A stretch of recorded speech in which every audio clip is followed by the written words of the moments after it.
आज हम बात करेंगे उत्तराखंड के देहरादून जिले के शस्त्रधारा इलाके में 17 सितंबर 2025 को हुई उस भयावह घटना की जिसने पूरे देश को हिला दिया। बादल फटने से आई बाढ़ और भूस्खलन ने एक शांतिपूर्ण पर्यटन स्थल को तबाह कर दिया। 13 से 15 लोग मारे गए, 16 लापता हैं और करोड़ों का नुकसान हुआ। इस वीडियो में हम इस आपदा के हर पहलुओं को विस्तार से समझेंगे। कारण, प्रभाव, मौतें, बचाव कार्य और आगे क्या।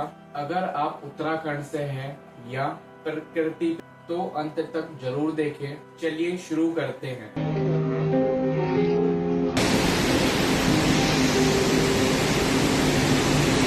मेरे पिताजी की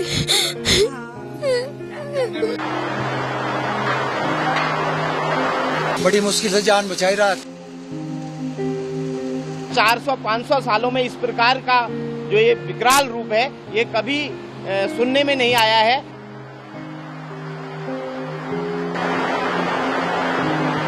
चार पांच घर बह गए।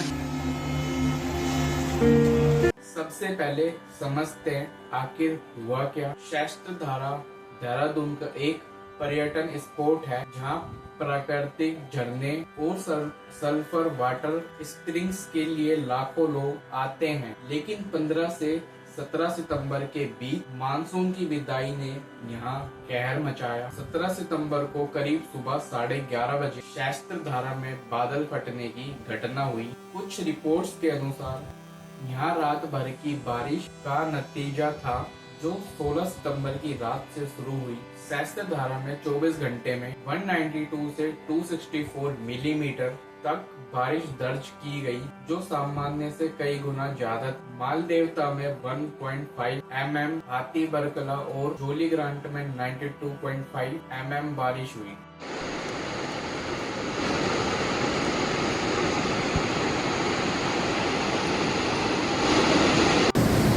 आगे मत जाना भाई। ये मालदेवता रोड है, ये देखो ये नदी है और ये सड़क लगभग 60 से 70 मीटर बह चुकी है पूरी। और धीरे धीरे ये इधर भी हमारी तरफ धीरे धीरे कट रही है और बह के जा रही है। ये चौकी मालदेवता से मात्र 100 मीटर की दूरी है।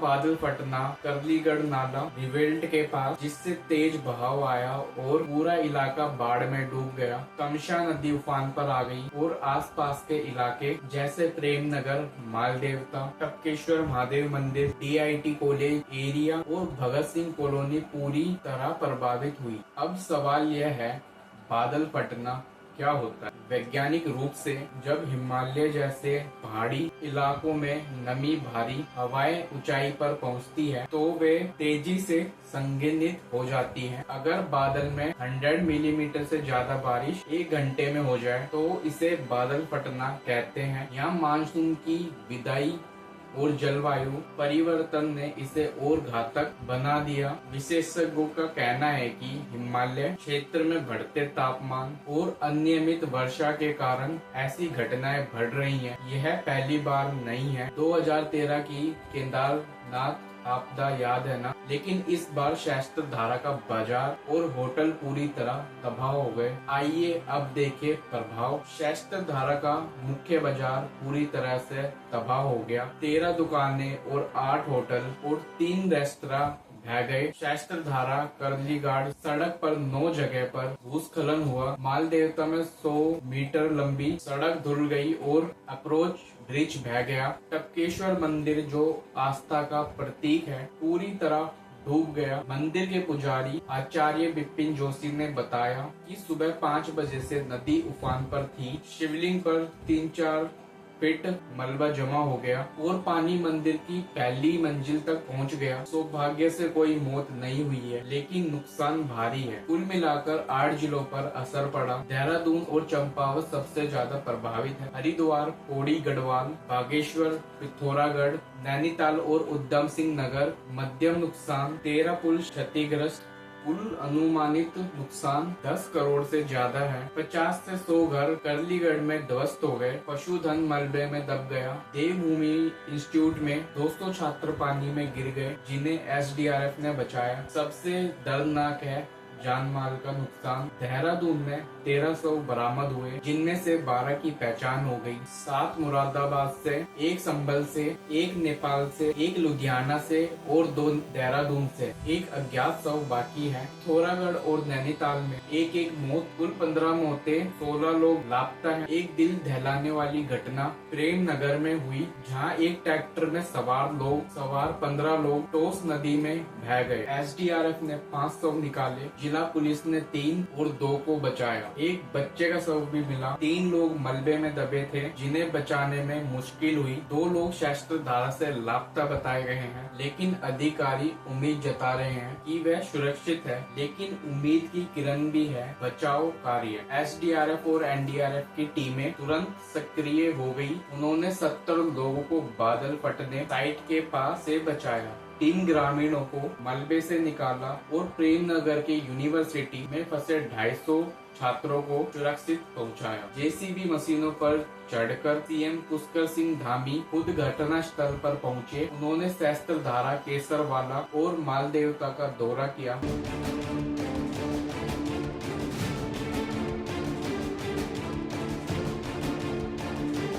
और अधिकारियों को राहत बचाव तेज करने, रास्ते बहाल करने, साफ पानी और बिजली सुनिश्चित करने के निर्देश दिए। देहरादून डीएम सवीन बंसल ने प्रभावित परिवारों को 3 महीने के लिए 4,000 रुपए प्रति माह किराया भत्ता देने की घोषणा की। राहत शिविरों में सूखा राशन और भोजन पैकेट बांटे गए थे। पब्लिक वर्कर्स डिपार्टमेंट और प्रधानमंत्री ग्राम सड़क योजना को अवरुद्ध सड़क खोलने का आदेश दिया गया। स्कूल कॉलेज बंद कर दिए गए और आईएमडी ने रेड अलर्ट जारी किया। नदी किनारे रहने वाले लोगों को सतर्क रहने की हिदायत दी गई, क्योंकि टोस सोंग जैसी नदियां उफान पर है।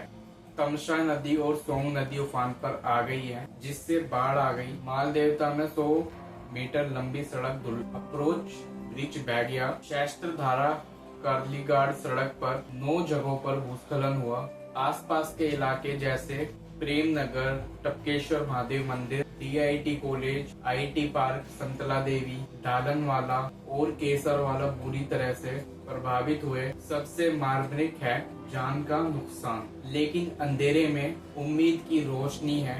बचाव कार्य। एसडीआरएफ और एनडीआरएफ की टीमें फौरन मैदान में उतर गई हैं। ग्रामीणों को मलबे से निकाला जा रहा है और इसमें पूरी तरह से टपकेश्वर महादेव मंदिर भी पूरा डूब गया है।